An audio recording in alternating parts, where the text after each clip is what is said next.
हमें भारत की परंपरा को, भारत के मूल्यों को, भारत के आदर्शों को विस्मृत करके,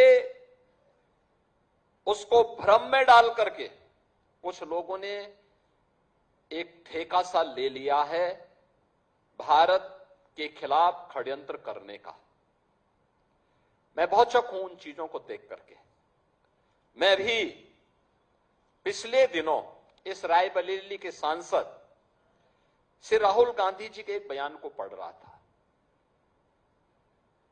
उनका बयान, ये महाराष्ट्र के अंदर उन्होंने एक बयान दिया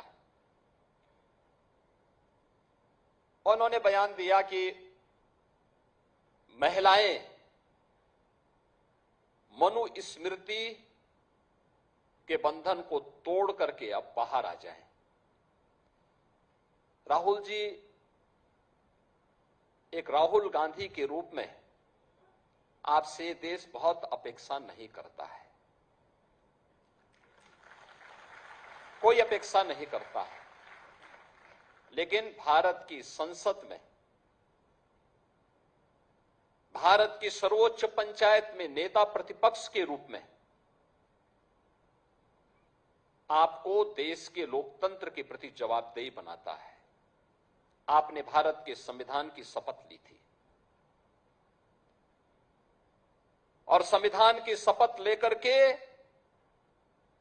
आप भारत की परंपरा को, भारत की विरासत को कोसना अपना जन्मसिद्ध अधिकार समझते हैं। आप यूपी के बाहर जाते हैं तो यूपी को लांछित और अपमानित करते हैं। भारत के बाहर जाते हैं तो भारत का अपमान करते हैं। भारत की सेना जब सीमाओं पर दुश्मनों के खिलाफ लड़ती है तो आप भारत की सेना के जवानों से प्रमाण मांगते हैं। आतंकवाद के खिलाफ देश की लड़ाई में देशद्रोही तत्वों को आप प्रत्यक्ष और अप्रत्यक्ष रूप से प्रोत्साहित करते हैं। अयोध्या में प्रभु श्री राम के अस्तित्व पर आपकी पार्टी प्रश्न खड़ा करती है और लोकतंत्र के प्रति आपकी निष्ठा क्या है, ये तो इस देश ने 1975 में आपातकाल की काली साया को देखा है। आप मनु पर या राम पर या भारत की विरासत पर टिप्पणी करते हैं। मनु को जानना है तो आप अथर्ववेद पढ़िए, शतपथ ब्राह्मण पढ़िए, मत्स्य पुराण पढ़िए।